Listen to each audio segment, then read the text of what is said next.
નમસ્કાર વિદ્યાર્થી મિત્રો, ફરીથી તમારું સ્વાગત છે આપણી યુટ્યુબ ચેનલ એચપી બાયોલોજી પ્લસની અંદર. લાસ્ટ લેક્ચરની અંદર આપણે ભાષાંતરણની પ્રક્રિયા જોઈ હતી. આજનો જે ન્યૂ ટોપિક જે છે જનીન અભિવ્યક્તિનું નિયંત્રણ. ઓકે, ચલો હવે આ ટોપિક જે છે એ સમજતા પહેલાં એક બેઝિક કોન્સેપ્ટ તમારે સમજવાનો છે. ઓકે, હવે કોઈ પણ સજીવ હોય, બરાબર છે, એ એના જીવનના એક નિશ્ચિત તબક્કે એક નિશ્ચિત પ્રોટીનનું સંશ્લેષણ થતું હોય, બરાબર. એની જ્યારે જરૂરિયાત ઊભી થાય ત્યારે જ એ બને, એની પહેલાં એ બનતું નથી. એનો મતલબ શું થયો કે કોઈ પણ પ્રોટીન જે છે, કોઈ પણ ઉત્સેચક છે, બરાબર, ઉત્સેચકો બધા શું છે? પ્રોટીન છે. એટલે કહેવાનો મતલબ કે કોઈ પણ ઉત્સેચક કોઈ પ્રક્રિયાની અંદર ભાગ લે છે, બરાબર, તો એ જ્યારે પ્રક્રિયા થવાની હોય ત્યારે જ એ બને છે. બરાબર.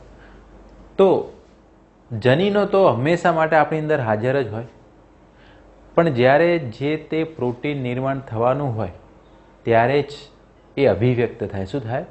અભિવ્યક્તિ થવું એટલે ધારો કે આપણે કોઈ એક ઉત્સેચક જે છે, જેમ કે લેક્ટેજ ઉત્સેચક છે, બરાબર, જે લેક્ટોઝનું પાચન કરે, બરાબર. હવે એ જે છે એની જરૂર ક્યારે પડે કે ભાઈ લેક્ટોઝનું પાચન કરવું હોય ત્યારે. કોનું? લેક્ટોઝનું, બરાબર. તો કહેવાનો મતલબ એ ઉત્સેચક ત્યારે જ બનશે જ્યારે એની રિક્વાયરમેન્ટ છે. ઓકે, તો જ્યારે જરૂરિયાત છે ત્યારે અભિવ્યક્ત થાય છે, જ્યારે જરૂરિયાત નથી એટલે અભિવ્યક્ત થતો નથી. એટલે એનું નિયંત્રણ કઈ રીતે થાય છે એ આજે આપણે જોવાનું છે. હજુ આપણે એક સિમ્પલ ઉદાહરણ આપીએ. જેમ કે જ્યારે બીજ અંકુરણ થતું હોય, શું થતું હોય? બીજ અંકુરણ, બરાબર, ત્યારે અમુક પ્રકારના ઉત્સેચકની જરૂર પડે, બરાબર. તો જે ઉત્સેચકોની જરૂર બીજ અંકુરણ વખતે જરૂર પડે ત્યારે જ એ બનશે. ઓકે, અમુક ઉત્સેચકો જે છે જ્યારે ફળ પરિપક્વન માટે જરૂરી હોય તો એ ઉત્સેચકો જે છે, જે પ્રોટીન જે છે ત્યારે જ બનશે, બરાબર. હવે દેખો, જનીન તો ઓલ ટાઈમ એની અંદર હાજર જ છે કે જ્યારે બીજાંકુરણ થતું છે ત્યારે ફળ પકવવાના જનીનો એની અંદર હાજર હતા, બરાબર છે. પણ જ્યારે બીજાંકુરણ થતું હતું ત્યારે ફળ પકવવા માટેના ઉત્સેચકો એની અંદર બન્યા નહીં. એટલે એ વખતે એ અભિવ્યક્ત ના થયા. એ વખતે કોની જરૂર હતી? કે જે બીજના અંકુરણમાં મદદ કરે એવા જ ઉત્સેચક, એવા જ પ્રોટીનની જરૂરિયાત હતી, ત્યારે એ જ અભિવ્યક્ત થયા, બાકીના થયા નહીં. અને જ્યારે ફળ પરિપક્વન વખતે બીજાંકુરણ માટેના ઉત્સેચકો જે છે અભિવ્યક્ત થશે નહીં, એક્સપ્રેસ થશે, એ વખતે એની જ જરૂર પડે, બરાબર. એટલે જીવનના નિશ્ચિત તબક્કામાં એક નિશ્ચિત પ્રોટીનની જરૂર પડે, એ જ વખતે એ અભિવ્યક્ત થાય, બરાબર છે. તો આનું નિયંત્રણ કઈ રીતે થાય? ઓકે, હવે એના માટે અહીંયા એક સિમ્પલ પ્રયોગ દ્વારા પણ સમજાયેલું છે. પણ એની પહેલાં કે જનીન અભિવ્યક્તિનું નિયંત્રણ કેટલા સ્તર ઉપર થાય, કે કઈ કઈ રીતે એનું નિયંત્રણ થાય, કે ભાઈ mRNA બને ત્યારે થાય, બરાબર છે, કે ફરી mRNAમાંથી પ્રોટીન બનવાનું હોય ત્યારે એ ના થાય, બરાબર. ઓકે, તો કઈ રીતે થાય? તો કયા સ્તરે જનીન અભિવ્યક્તિનું નિયંત્રણ, બરાબર. ઓકે, સૌથી પહેલું છે પ્રત્યાંકન સ્તરે. કયા સ્તર ઉપર? પ્રત્યાંકન સ્તર ઉપર, બરાબર. ઓકે, અથવા તો જે આપણે પ્રાથમિક પ્રત્યાંકન, જે અનુલેખન નિર્માણ થતું હોય ત્યારે. ઓકે, પ્રત્યાંકન સ્તર કે જ્યારે ડીએનએ જે છે, બરાબર, એમાંથી mRNA બને. શું બને? mRNA. અને mRNA માંથી શું બને? પ્રોટીન, બરાબર. ઓકે, તો જ્યારે ઘણીવાર શું થાય, ડીએનએ માંથી ધારો કે કોઈ પ્રોટીન નથી બનાવવો તો એનું જીન જે છે ડીએનએ માંથી mRNA નું પ્રત્યાંકન જ ના થાય. અથવા તો જે mRNA છે એમાંથી પ્રોટીન, mRNA બની જાય પણ પ્રોટીન ના બને. એનો મતલબ એ જનીન એક્સપ્રેસ થતો નથી. જ્યાં સુધી પ્રોટીન ના બને એનું કાર્ય થાય નહીં, બરાબર. જ્યારે જરૂર હોય ત્યારે એ બનશે. બરાબર છે. તો કોઈ પણ પ્રક્રિયાનું નિયંત્રણ આ લેવલ ઉપર થાય. એમાં ખાસ કરીને જે mRNA માંથી પ્રોટીન બનવાનું, આપણે જે અનુલેખન નિર્માણ, બરાબર, mRNA બની જાય પણ mRNA માંથી પ્રોટીન બનશે નહીં. બરાબર છે. એટલે અહીંયા એ પ્રક્રિયા સ્થાયી થઈ જાય, અહીંયાથી આગળ વધશે નહીં. અને જો અભિવ્યક્ત કરવાનું હોય તો એ પ્રક્રિયા અહીંયાથી આગળ વધે. બરાબર. ઓકે. તો એક આ લેવલ ઉપર જનીન અભિવ્યક્તિનું નિયંત્રણ થાય. ઓકે. પછી બીજું છે આ સુકોષ કેન્દ્રીની અંદર છે. કોની અંદર? સુકોષ કેન્દ્રી. બરાબર. હવે આમાં બીજું છે પ્રક્રિયા સ્તર ઉપર.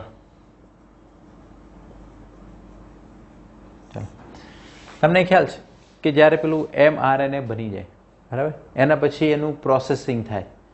જેમ કે એક પ્રક્રિયા છે સ્પ્લાઇસિંગ. બરાબર. સ્પ્લિસિંગ પ્રોસેસમાં શું થાય છે તમને ખ્યાલ છે? જે આપણે ઇન્ટ્રોન દૂર થાય છે. શું થાય છે? ઇન્ટ્રોન દૂર. તો એ ના થાય. બરાબર. તો એ પરિસ્થિતિમાં એનું નિયંત્રણ થાય કે ભાઈ અત્યારે જનીન જે છે એનું એક્સપ્રેશન કરવાનું નથી, તો આ લેવલ ઉપર એનું કંટ્રોલ કરે. બરાબર.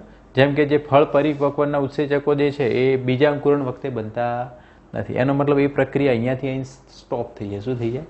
સ્ટોપ. એટલે જનીન જે છે અભિવ્યક્ત થાય નહીં. બરાબર. એ બનશે જ નહીં. બરાબર. ઓકે. ત્રીજા નંબરમાં કે જ્યારે mRNA હોય એ કોષ કેન્દ્રમાંથી કોષ રસમાં સ્થળાંતરણ થતા સમયે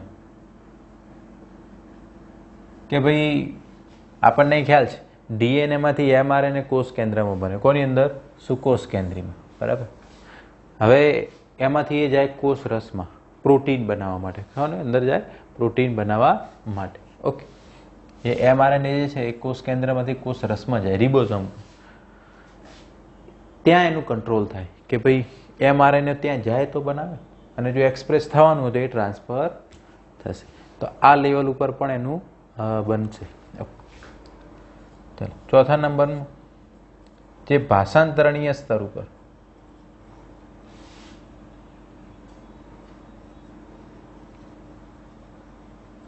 ટ્રાન્સલેશન, કે જે mRNA માંથી પ્રોટીન બનવાની જે પ્રક્રિયા છે, બરાબર, એ ભાષાંતરણની પ્રક્રિયા થતી હોય એ લેવલ ઉપર એનું કંટ્રોલ થાય. બરાબર.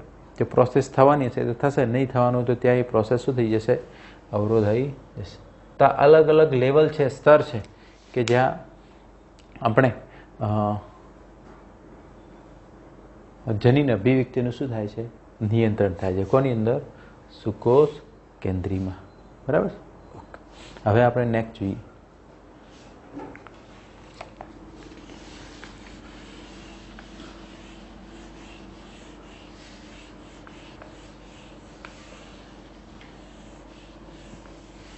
હવે આપણે આ કોન્સેપ્ટ જોવાનો છે એક ઉદાહરણ દ્વારા. બરાબર છે. ઓકે. હવે આપણે એક કોન્સેપ્ટ સમજવાનો છે કે ઈ કોલાઈ બેક્ટેરિયા છે. કયો બેક્ટેરિયા? ઈ કોલાઈ, ઇસેરિશિયા બેક્ટેરિયા. એની અંદર લેક્ટોઝ શર્કરા જે છે, કઈ શર્કરા? લેક્ટોઝ. એના પાચન માટે બીટા ગેલેક્ટોસાઇડેઝ ઉત્સેચકની જરૂર પડે. કયા ઉત્સેચકની જરૂર પડે? બીટા ગેલેક્ટોસાઇડેઝ. આ ઉત્સેચક એટલે એક પ્રકારનું પ્રોટીન જ કહેવાય. ઉત્સેચકો શું છે? પ્રોટીન છે. ઓકે. આ બીટા ગેલેક્ટોસાઇડેઝ શું કરે? જે પણ આ લેક્ટોઝ જે છે એ ડાયસેકેરાઇડ છે. કેવી છે? ડાયસેકેરાઇડ. એના ઉપર આ ઉત્સેચક કામ કરે અને એનું જળ વિભાજન કરે. શું કરે? જળ વિભાજન. ઓકે. અને એની બે મોનોસાયકેરાઇડમાં ફેરવે, ગ્લુકોઝ અને ગેલેક્ટોઝ. શેમાં ફેરવે? ગ્લુકોઝ અને ગેલેક્ટોઝ. ઓકે. હવે જો કોઈ પણ બેક્ટેરિયા છે, બરાબર, એને આ ઉત્સેચકની જરૂર ક્યારે પડે?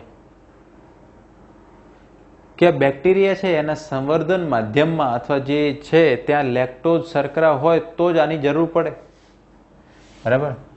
લેક્ટોઝ શર્કરા હોય તો જ આ ઉત્સેચકની જરૂર પડે, આ એન્ઝાઇમની જરૂર પડશે. પણ ધારો કે એના માધ્યમમાં અથવા બેક્ટેરિયાની અંદર લેક્ટોઝ શર્કરા જ નથી, લેક્ટોઝ શર્કરા નથી, તો આ ઉત્સેચકની જરૂર પડશે ના. આ ઉત્સેચક આનું પાચન કરે છે પણ આ છે જ નહીં, આની કશું જ જરૂર પડતી નથી. તો તમે જુઓ, જ્યારે આ લેક્ટોઝ છે તો બેક્ટેરિયામાં આ ઉત્સેચક બને છે, બરાબર. જ્યારે લેક્ટોઝ નથી એની અંદર બેક્ટેરિયામાં તો આ ઉત્સેચક બનતો નથી. એનો મતલબ કયા લેવલ ઉપર એનું નિયંત્રણ થાય છે, બરાબર. કઈ એવી પ્રક્રિયા છે કે અમુક સમય જે લેક્ટોઝના પાચન માટેના ઉત્સેચક અભિવ્યક્ત થાય છે અને ક્યારેક થતા નથી, બરાબર. તો આ વસ્તુ આપણે સમજવાની છે, બરાબર. તો અમુક સ્તર ઉપર એ ચાલે છે, અમુક સ્તર ઉપર ચાલતું નથી, બરાબર છે. ઓકે, હવે આપણે નેક્સ્ટ જોઈએ, બરાબર છે. તો અહીંયા કયા સ્તર ઉપર એનું નિયંત્રણ થાય? તો જે ઈ કોલાઈ બેક્ટેરિયા જે છે એની અંદર એ ચયાપચયિક, બરાબર, એની દેહ ધાર્મિક અને પર્યાવરણીય પરિસ્થિતિ ઉપર આધાર રાખે. કોના ઉપર આધાર રાખે? પર્યાવરણીય પરિસ્થિતિ પર આધાર રાખશે, બરાબર. કે ભાઈ લેક્ટોઝ છે કે નહીં, બરાબર. આજુબાજુના માધ્યમમાં લેક્ટોઝ છે તો જ આ ઉત્સેચક બનશે, નહીંતર બનશે નહીં, બરાબર. ઓકે, પછી આપણે જો કે જ્યારે કોઈ પણ ભ્રૂણ વિકાસની પ્રક્રિયા થતી હોય, બરાબર, તો ભ્રૂણ વિકાસની પ્રક્રિયા થાય ત્યારે કેટલા બધા ફેરફારો થતા હોય, કેટલા બધા ઉત્સેચકો બનતા હોય. તો ભ્રૂણ વિકાસ દરમિયાન જે વિવિધ પ્રકારના જનીનો જે છે એ અભિવ્યક્ત થતા હોય, બરાબર છે. તો એ તમે વિચારી શકો છો, બરાબર, કે એક નિશ્ચિત સમય એક નિશ્ચિત પ્રકારના ઉત્સેચકની જરૂર પડે એક સ્પેશિયલ કાર્ય માટે, બરાબર. તો જ્યારે જરૂર પડશે ત્યારે એ બનશે, જ્યારે એની જરૂર નથી ત્યારે બનાવીને કશું જ કામ છે નહીં, બરાબર. તો આના માટેનો એક પ્રયોગ કરેલો. હવે આના ઉપરથી આપણે શું વિચારી શકીએ કે આના સિવાય અમુક બીજા એવા જનીનો હોવા જોઈએ કે જે આખી પ્રક્રિયાને શું કરતા હોય? નિયંત્રણ જનીનો. એવાને નિયામકી જનીનો કહેવાય. શું કહેવાય? આ નિયામકી જનીનો શું કરે? સમગ્ર પ્રક્રિયા જે છે એનું નિયંત્રણ કરે. શું કરે? જે પણ પ્રક્રિયા થતી હોય, આપણે મેઇન બંધારણીય જનીન હોય, બરાબર, એના સિવાય અમુક વધારાના જનીનો હોય જે આખી પ્રક્રિયાનું શું કરતા હોય? નિયંત્રણ. એનું પ્રત્યાંકન ના થાય, એમનું કામ જ છે ખાલી પ્રોસેસને મેન્ટેન કરવાની. શું કરવાનું? બરાબર. તો એ વસ્તુ જે છે આપણે અહીંયા ઉદાહરણ દ્વારા સમજવાનું છે, બરાબર. ઓકે, તો જેકોબ અને મોનાડ નામના બે વૈજ્ઞાનિક હતા. એમણે આ બેક્ટેરિયા ઉપર આ પ્રયોગ કર્યો, બરાબર, ઈ કોલાઈ બેક્ટેરિયા ઉપર, બરાબર. જેકોબ અને મોનાડ, બરાબર, આ બે વૈજ્ઞાનિકો હતા. એમણે જનીન અભિવ્યક્તિનો પ્રયોગ કર્યો ઇસેરિશિયા કોલાઈ નામના બેક્ટેરિયા ઉપર. કોના બેક્ટેરિયા ઉપર? ઇસેરિશિયા કોલાઈ. એણે જે છે લેક્ટોઝ શર્કરાના ચયાપચયને નિયંત્રણ કરતા જનીનનું શોધ કરી. કયા? લેક્ટોઝ શર્કરા જે છે એના ચયાપચયનું નિયંત્રણ કરતા જનીન વિશે વાત કરી, બરાબર. ઓકે, કે ભાઈ લેક્ટોઝ શર્કરા છે એ જ્યારે ઈ કોલાઈની અંદર આવે છે તો એનું શું થાય છે, એનું પાચન કઈ રીતે થાય, કયા જનીનો એની અંદર સંકળાયેલા છે. તો એના જનીનો જે છે એને નામ આપ્યું લેક ઓપેરોન. શું નામ આપ્યું? લેક ઓપેરોન. બરાબર. આ લેક ઓપેરોન એટલે લેક જનીન કહેવાય. શું કહેવાય? લેક જનીન. LAC મીન્સ એનું શું થાય? લેક્ટોઝ. લેક્ટોઝ ઓપેરોન કહેવાય. શું કહેવાય? લેક્ટોઝ ઓપેરોન. બરાબર. ઓકે. એટલે કે આ જે છે લેક ઓપેરોન અથવા લેક જનીન, બરાબર છે, એ કેવું હોય? બરાબર. તો કોઈ પણ જનીન હોય, ફોર એક્ઝામ્પલ આ લેક જનીન છે, બરાબર,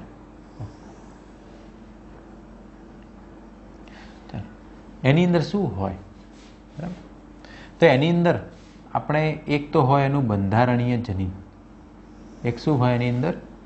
બંધારણીય જનીન. ફોર એક્ઝામ્પલ આટલો ભાગ જે છે એ એનું શું છે? બંધારણીય જનીન. ઓકે. હવે આ બંધારણીય જનીન એટલે લેક એટલે જનીનનો એવો ભાગ જે લેક્ટોઝ શર્કરા બનાવતું હશે. શું કરતું હશે? ઓકે. હવે આના બંધારણ લેક જનીન જે છે, આ લેક ઓપેરોન છે, એ આવું, આ લેક ઓપેરોન છે, બરાબર. એટલે આખું જે બેક્ટેરિયાનું DNA છે, બરાબર, એમાંથી આપણે આટલો ભાગ દર્શાયો કે જે શું બનાવે છે? પેલું બીટા ગેલેક્ટોસાઇડેઝ. શું બનાવે છે? ઓકે. તો બંધારણીય જનીનમાં 3 પ્રકારના જનીનો છે, જે બી, ઝેડ અને એ. કયા પ્રકારના જનીન છે? બી, ઝેડ અને એ. બરાબર. ઓકે. તો જે બીટા ગેલેક્ટોસાઇડેઝ છે, બી ફોર શું થાય? બીટા ગેલેક્ટોસાઇડેઝ. બરાબર છે. એટલે આની અંદર એ જે નામ જે છે બીટા ગેલેક્ટોસાઇડેઝ જે છે એને ઝેડ, વાય અને એ નામ આપી દીધું. શું નામ આપી દીધું? ઝેડ, વાય અને એ.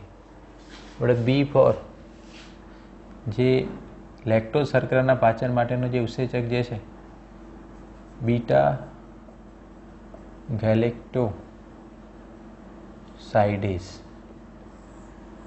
બરાબર, એટલે એને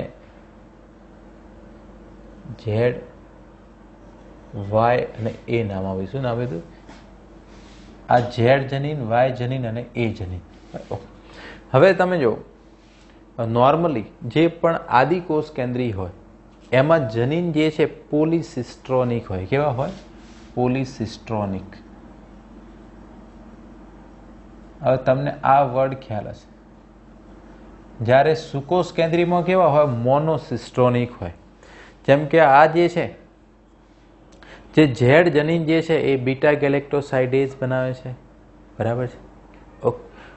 વાય જે છે એ પરમિએઝ નામનો ઉત્સેચક બનાવે છે અને એ જે છે ટ્રાન્સ એસિટાઇલેઝ બનાવે છે. ઓકે. જે આ ઝેડ જનીન છે એ કોનું નિર્માણ કરે છે? બીટા ગેલેક્ટોસાઇડેઝ. ઓકે. વાય જે છે એ પરમિએઝ નામનો ઉત્સેચક બનાવે છે અને એ જે છે એ ટ્રાન્સ એસિટાઇલેઝ નામનો ઉત્સેચક બનાવે. એટલે આ લેક જનીન છે. જનીન એક જ છે પણ એમાંથી ઘણા બધા પ્રોટીન બનતા હોય તો એને શું કહેવાય? પોલિસિસ્ટ્રોનિક. શું કહેવાય? તો જે પણ બેક્ટેરિયા હોય આદિકોષ કેન્દ્રીયમાં આવી પરિસ્થિતિ હોય પોલિસિસ્ટ્રોનિક હોય. કેવા હોય? આપણી અંદર મોનોસિસ્ટોનિક જ હોય. સુકોષ કેન્દ્રીયમાં જનીનો કેવા હોય?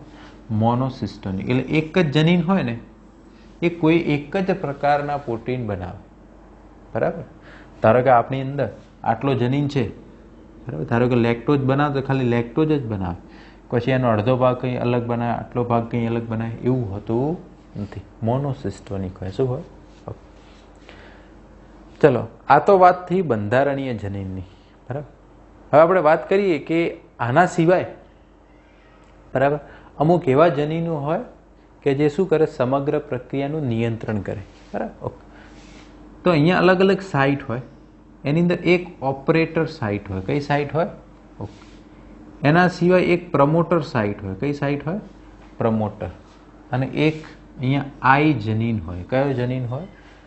આઈ જનીન. બરાબર. ઓકે. ચાલો હવે નોર્મલી આઈ જે છે એને નિયામકી જનીન કહેવાય. શું કહેવાય?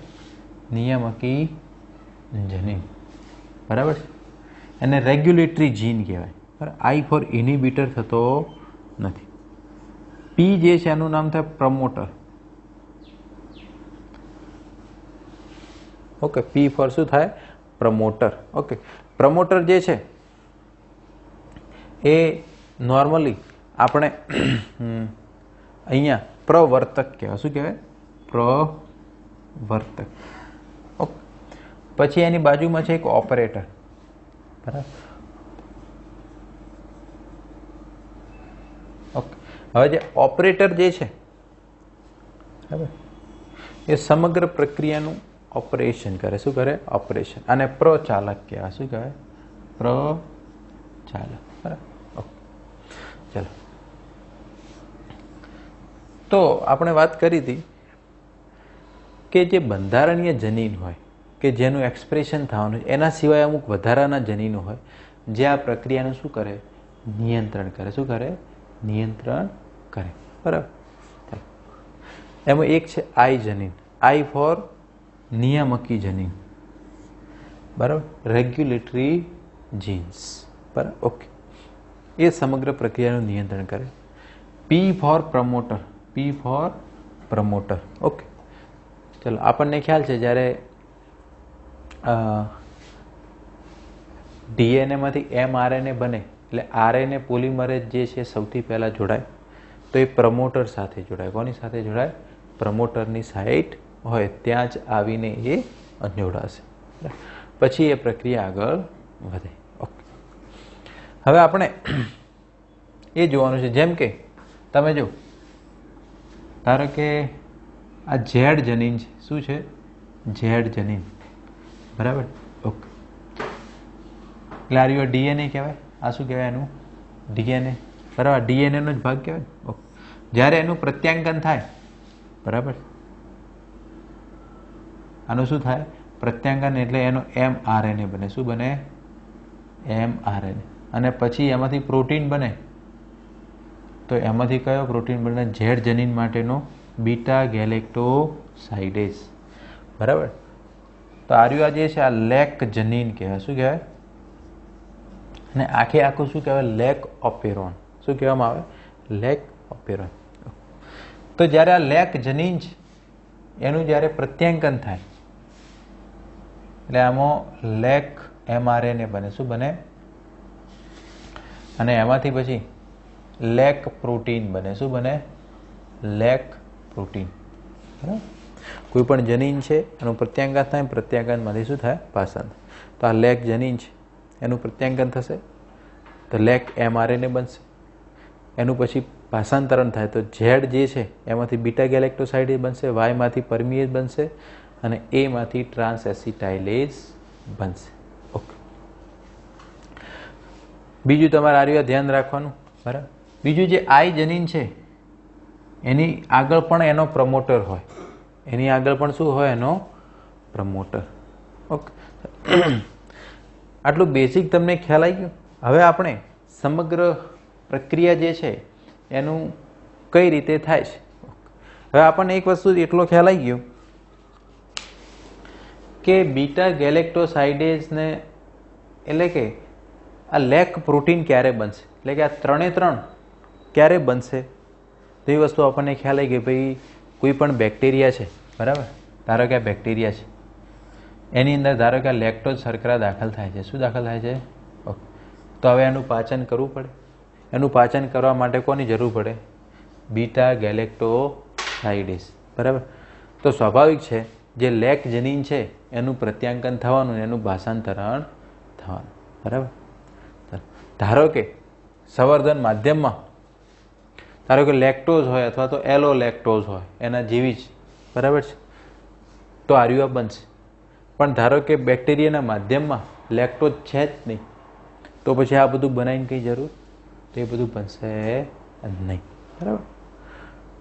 તો જ્યારે લેક્ટોઝ જે છે એક ઇન્ડ્યુસરનું કામ કરે છે કે ભાઈ લેક્ટોઝ આવે છે તો જ આ બને છે, તો આ એક શું કહેવાય, ઇન્ડ્યુસર. લેક્ટોઝ નથી તો આ બધું બનતું નથી. બરાબર. તો લેક્ટોઝ અહીંયા એક પ્રક્રિયાર્થી તરીકેનું કામ કરે છે. હવે આપણે એ પણ જોવાનું છે કે ભાઈ જ્યારે લેક્ટોઝ નથી ત્યારે એવું તો શું પ્રક્રિયા થતી હશે કે આનું બનતું જ નથી. બરાબર. એ હવે આપણે જોઈએ. તો એ બધું કંટ્રોલ કોણ કરે? નિયામકી જનીનો, જે બધા આઈ છે, પી છે, ઓ છે, એ બધું એનું કંટ્રોલ કરે. ઓકે, હવે આપણે એ જોઈએ. બરાબર.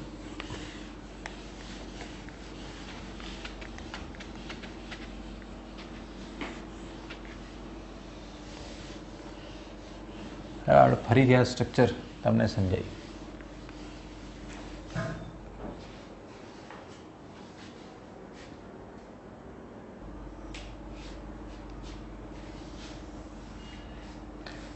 હવે આપણે આ તમે જો લેક ઓપેરોન દર્શાવીએ છીએ. બરાબર.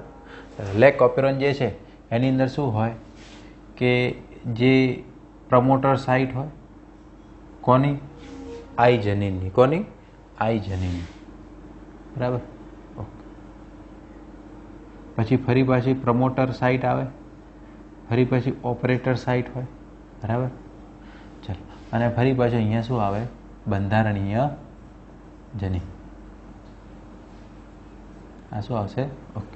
બંધારણ જનીનમાં 3 હોય, લેક જનીન, ઝેડ, વાય અને એ. ઓકે. ચાલો, હવે ધારો કે અત્યારે આપણે પહેલી કન્ડિશન જોઈએ કે પ્રેરકની ગેરહાજરી છે. કોની? પ્રેરકની ગેરહાજરી. હવે આપણે પ્રેરક એટલે શું સમજવાનું? પ્રેરક એટલે લેક્ટોઝ. ધારો કે બેક્ટેરિયાના સંવર્ધન માધ્યમમાં લેક્ટોઝ ગેરહાજર છે, તો આ બધું કશું બનવાનું નથી. તો એવી પ્રોસેસ દરમિયાન શું થાય કે જે આરએનએ પોલિમરેઝ આવે, બરાબર છે, એ આ પ્રમોટર સાથે જોડાય. કોની સાથે જોડાય? પ્રમોટર સાથે. અને જે આઈ જનીન છે, બરાબર, જેને આપણે શું કહીએ છીએ? નિયામકી જનીન.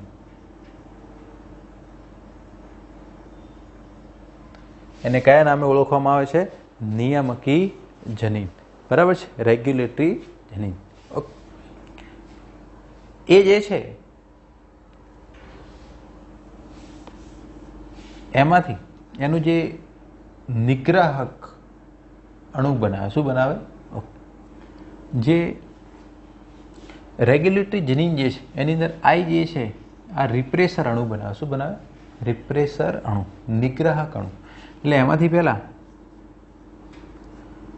નિગ્રાહક mRNA બને. શું બને? બરાબર. અને એનું પ્રત્યાંકન થાય એટલે એમાંથી નિગ્રાહક અણુ બને. શું બને? નિગ્રાહક અણુ. આને કહેવાય રિપ્રેસર મોલેક્યુલ અથવા રિપ્રેસર પ્રોટીન પણ કહેવાય. ઓકે. ધારો કે આ બન્યું રિપ્રેસર પ્રોટીન. શું બન્યું? રિપ્રેસર પ્રોટીન. ઓકે. હવે આ રિપ્રેસર પ્રોટીન જે છે એ બનવાનું ચાલુ જ હોય. એને કોણ બનાવે? આઈ જનીન. કોણ બનાવે? આઈ જનીન. ઓકે. આઈ જનીન જે છે રિપ્રેસર જનીન, એમાંથી નિગ્રાહક જનીન છે, એમાંથી નિગ્રાહક mRNA બને. આ ડીએનએ છે, બરાબર. અહીંયા આરએનએ પોલિમરેઝ જોડાય પ્રમોટર સાથે, એટલે આનું પ્રત્યાંકન કરે. આનું શું કરે? એટલે એમાંથી mRNA બને, એમાંથી પ્રોટીન બને, એટલે એમાંથી નિગ્રાહક પ્રોટીન બને. શું બને? નિગ્રાહક પ્રોટીન. અને રિપ્રેસર પ્રોટીન કહે. હવે શું થાય કે અહીંયા જે ઓપરેટર હોય ત્યાં એક જોડાવાનું સ્થાન હોય. તો રિપ્રેસર પ્રોટીન જે છે એ જઈ અને કોની સાથે જોડાઈ જાય? ઓપરેટર સાથે. કોની સાથે જોડાઈ જાય છે? કે નિગ્રાહક અણુ જે છે, બરાબર છે, એ પ્રેરક પદાર્થ જે છે ઇન્ડ્યુસર, એની ગેરહાજરીમાં કોની સાથે જોડાઈ જાય છે? ઓપરેટર સાથે જોડાઈ જાય છે. કોની સાથે જોડાઈ જાય છે? ઓપરેટર એટલે શું કહેવાય? પ્રચાલક સાથે જોડાય. કોની સાથે જોડાય છે? પ્રચાલક. બરાબર. જેના કારણે એટલે અહીંયા બધું બ્લોક થઈ ગયું. બરાબર. એના કારણે જે આરએનએ પોલિમરેઝ છે, હવે આપણે આરએનએ પોલિમરેઝ જ કેમ લખીએ? કારણ કે તમને ખ્યાલ છે કે ભાઈ mRNA હોય, બરાબર, આપણે જે ડીએનએ હોય એમાંથી mRNA કોણ બનાવે? RNA polymerase. કોણ બનાવે? ઓકે. એટલે જે આરએનએ પોલિમરેઝ જે છે એ હવે જે આપણું પ્રમોટર જે છે, બરાબર, પ્રમોટર એટલે પ્રવર્તક, એની સાથે જોડાઈ શકતો નથી.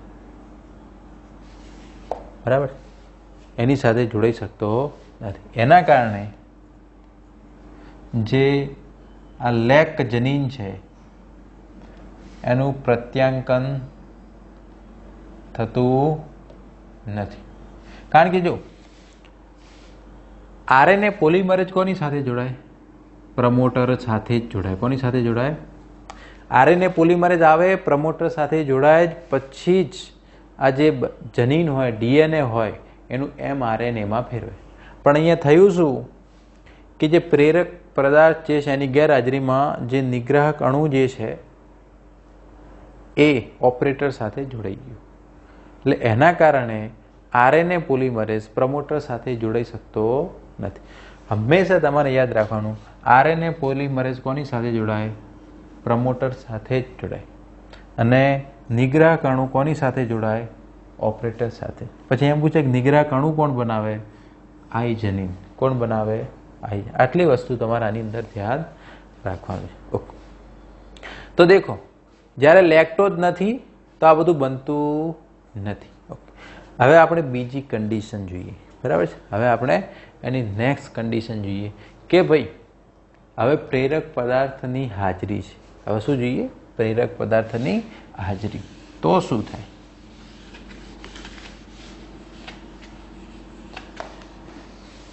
ફરીથી આ બધું આપણે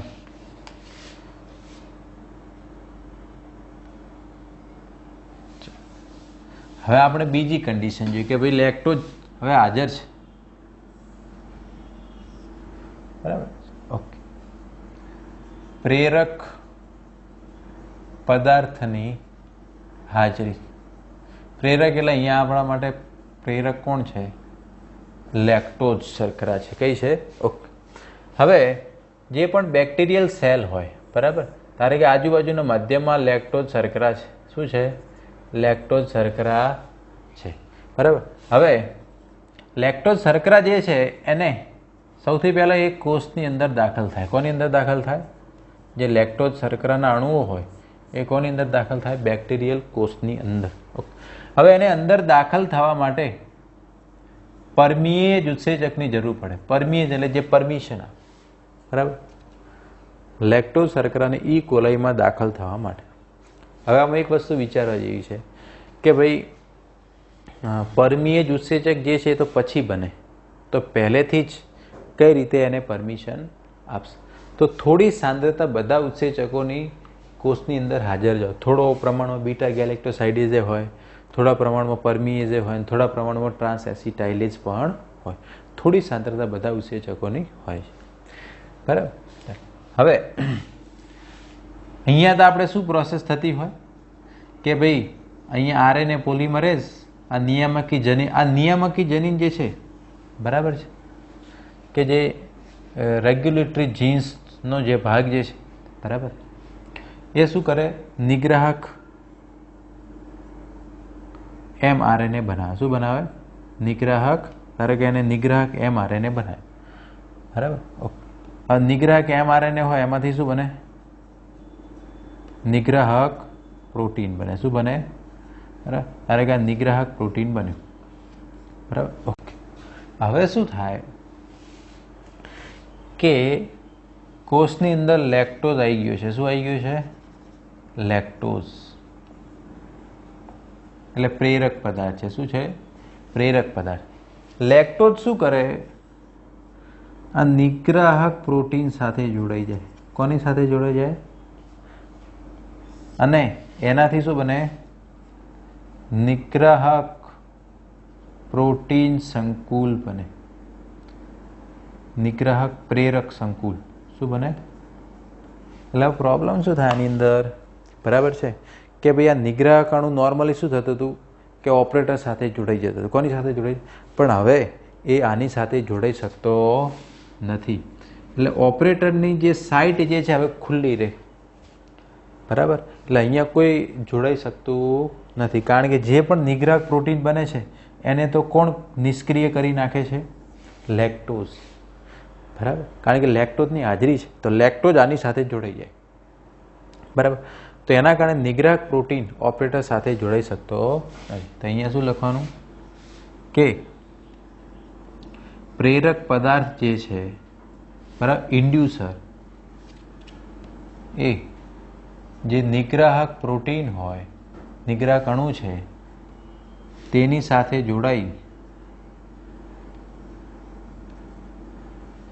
અને જે આ નિગ્રાહક પ્રોટીન છે, રિપ્રેસર પ્રોટીન, એને શું કરી નાખે છે? નિષ્ક્રિય બનાવી દે છે. એને શું કરી દે છે? નિષ્ક્રિય બનાવી દે છે. ચાલો, એટલે અહીંયા હવે ઓપરેટરની સાઇટ કેવી રહી? ખુલ્લી. તો હવે શું થાય? જે આરએનએ પોલિમરેઝ જે છે પ્રમોટર સાથે જોડાઈ જાય છે. તેથી આરએનએ પોલિમરેઝ જે છે એ પ્રમોટર એટલે કે પી સાઇટ જે છે, બરાબર, પ્રવર્તક સાઇટ, એની સાથે જોડાય છે અને જે લેક જનીન છે એનું પ્રત્યાંકન કરે છે. એનું શું કરે છે? પ્રત્યાંકન કરે છે. બરાબર. તો આરએનએ પોલિમરેઝ આવે અને શું કરે? જે લેક જનીન જે છે એનું શું કરે? પ્રત્યાંકન. ઓકે. હવે લેક જનીન હોય એનું પ્રત્યાંકન થાય તો શું બને? લેક mRNA બને. શું બને? Lake mRNA. લેક mRNA બને એમાંથી લેક પ્રોટીન બને. તો લેક પ્રોટીન એટલે કે જે પેલું ઝેડ જનીન હતું એમાંથી શું બને? બીટા ગેલેક્ટોસાઇડેઝ. બીટા ગેલેક્ટોસાઇડેઝનું કામ શું છે? કે જે પછી આ લેક્ટોઝ હોય, જે આ લેક્ટોઝ હોય એની સાથે આ એન્ઝાઇમ જોડાય છે અને એને ગ્લુકોઝ અને ગેલેક્ટોઝમાં ફેરવે. શેમાં ફેરવે? ઓકે. પછી બીજું હતું પરમિએઝ. વાય જનીનમાંથી કયો ઉત્સેચક બને? પરમિએઝ. બરાબર છે. ઓકે. તો વાયમાંથી બનશે પરમિએઝ. પરમિએઝ શું કામ કરે? કે લેક્ટોઝ જે છે શર્કરાને એ ઇકોલાઈ બેક્ટેરિયાની અંદર પરમિશન આપે છે. એટલે આપણે હમણાં જ વાત કરી કે ભાઈ આ ઉત્સેચક તો પહેલાં બની જાય છે, પહેલાં જ એન્ટ્રી પામે, એટલે કારણ કે લેક્ટોઝને તો પહેલાં અંદર દાખલ કરવો પડે ને. પરમિએઝ તો પછી બન્યો. તો આપણે વાત કરી કે થોડી સાંદ્રતા એની કોષની અંદર હોય ને હોય. ઓકે. અને એ જે છે એનું જ્યારે પ્રત્યાંકન થાય, બરાબર છે, એ છે એનું પ્રત્યાંકન થાય એટલે એમાંથી બને ટ્રાન્સ એસિટાઇલેઝ. બરાબર. આનું કાર્ય શું છે હજુ સુધી કેવું છે? અજાણ છે. બરાબર છે. એ શું કામ કરે છે હજુ ખબર પડી નથી. આ બેની ખબર પડી છે, બીટા ગેલેક્ટોસાઇડેઝ અને પરમિએઝ. આનું પાચન કરે છે, આનું પાચન કરે છે. ઓકે.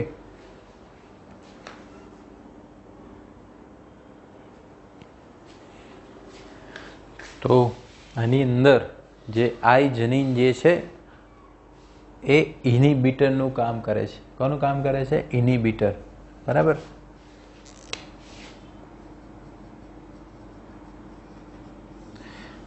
કે ભાઈ જ્યારે પેલો પ્રેરક પદાર્થ નથી એટલે અવરોધવાનું કામ કોણ કરે છે? આઈ જનીન જ કરે છે. કોણ કરે છે? આઈ જનીન.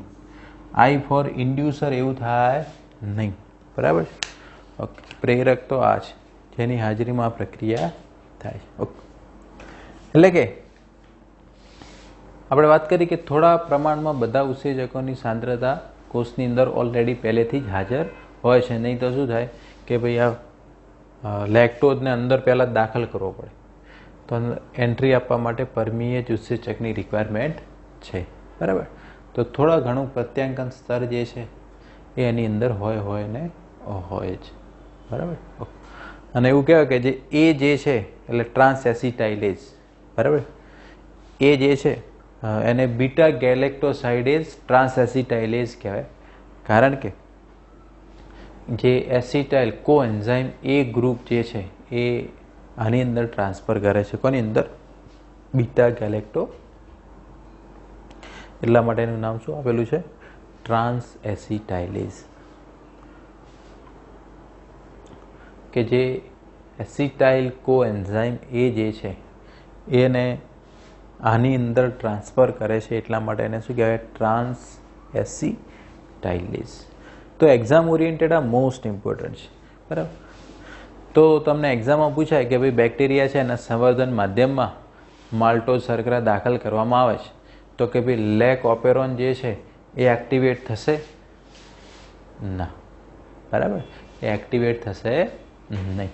પછી એમ પૂછાય કે ભાઈ ઝેડ જનીનમાંથી શું બને, વાયમાંથી શું બને, એમાંથી શું બને, એ તમારે ધ્યાન રાખવું. બરાબર. પછી કે ભાઈ ઓપરેટર સાથે કોણ જોડાય, તો કે ઓપરેટર સાથે કોણ જોડાય? નિગ્રાહક પ્રોટીન. પ્રમોટર સાથે કોણ જોડાય?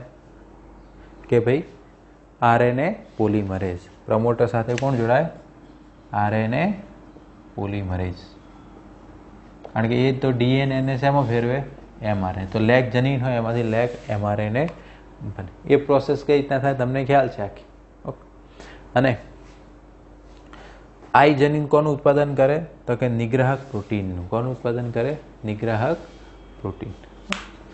તો આ બધું શું કહેવાય કે આ જે મુખ્ય જનીનો છે, બંધારણીય જનીન, એના સિવાય વધારાના જનીનો છે, બરાબર, એને આપણે રેગ્યુલેટરી જીન્સ કહેવાય. શું કહેવાય? Regulatory jeans. તો આખું લેક ઓપેરોન હોય એવી રીતના ધારો કે ગમે તે ઓપેરોન હોઈ શકે. ટ્રિપ્ટોફાન ઓપેરોન હોય, લ્યુસીન ઓપેરોન હોય, વેલાઇન ઓપેરોન હોય, બરાબર છે. તો લેક ઓપેરોન એટલે લેક્ટોઝ શર્કરાના ચયાપચયનું નિયંત્રણ કરતા જનીન, એને કહેવાય લેક ઓપેરોન. બરાબર. તો આ રીતના કોઈ પણ જનીન અભિવ્યક્તિનું નિયંત્રણ થાય. હવે તમને એમ કહેવામાં આવે કે બેક્ટેરિયા માધ્યમમાં ગ્લુકોઝ સિવાય ધારો કે માલ્ટોઝ એટલે એમ કીધું કે ગ્લુકોઝ છે, તો કે ભાઈ લેક ઓપેરોન એક્ટિવેટ થાય? તો ના, એ એક્ટિવેટ થશે નહીં. તો જ્યારે કોઈ પણ પ્રેરક પદાર્થ આવશે, પ્રેરક પદાર્થ એ ઉત્સેચક હોઈ શકે છે, કોઈ પણ અંતઃસ્રાવ હોઈ શકે છે, કોઈ પણ પ્રોટીન જે છે એ હોઈ શકે છે. બરાબર. કોઈ પણ ચયાપચયિક પદાર્થ છે એ પણ પ્રેરક પદાર્થની ભૂમિકા ભજવી શકે છે. પછી બીજું કે પ્રેરક પદાર્થ કોની સાથે જોડાય? તો કે નિગ્રાહક પ્રોટીન. બરાબર. તો જ્યારે પ્રક્રિયા થાય છે તો એને પોઝિટિવ હકારાત્મક પ્રક્રિયાઓ કહેવાય. જ્યારે એ અવરોધાય છે એટલે નેગેટિવ ફીડબેક કહેવાય. શું કહેવાય? નેગેટિવ ફીડબેક પ્રોસેસ કહેવાય. પણ એ બધું હાયર લેવલમાં બધું આવે છે, પોઝિટિવ રેગ્યુલેશન ને નેગેટિવ રેગ્યુલેશન. પણ આની અંદર તમારે આટલું ધ્યાનમાં મેઇન જે જેકોબ અને મોનોડે ઈ કોલી બેક્ટેરિયા ઉપર જનીન અભિવ્યક્તિનું નિયંત્રણ કરે. આ બધું બેક્ટેરિયામાં જ અભ્યાસ થાય. બાકી આપણી અંદર તો કેવું છે કે ભાઈ જનીનો હોય અને કઈ રીતના એક્સપ્રેસ થાય એ બધું બહુ જ જટિલ છે. બરાબર. એટલે ઈ કોલાઈ એકદમ સરળ છે. સૌથી વધારે કોઈ બેક્ટેરિયા ઉપર સંશોધન થયું હોય તો ઇશેરિશિયા કોલાઈ. બરાબર. તો આદિકોષ કેન્દ્રી છે એ સરળ હોય, જટિલતા ઓછી હોય એટલે એમાં અભ્યાસ થઈ શકે. બરાબર. જનીનોનું પ્રમાણ ઓછું હોય. બાકી આપણી અંદર સુકોષ કેન્દ્રીમાં એટલું સરળતાથી એનો અભ્યાસ થઈ શકે નહીં. પણ એક જસ્ટ આ મોડલ દ્વારા સમજાયું છે, બરાબર, કે કોઈ પણ જનીન કઈ રીતના અભિવ્યક્ત થતો હોય ક્યારે ના. આજના લેક્ચરમાં આપણે આટલું જ જોઈશું, બાકીનું નેક્સ્ટ ટાઈમ જોઈશું. Thank you.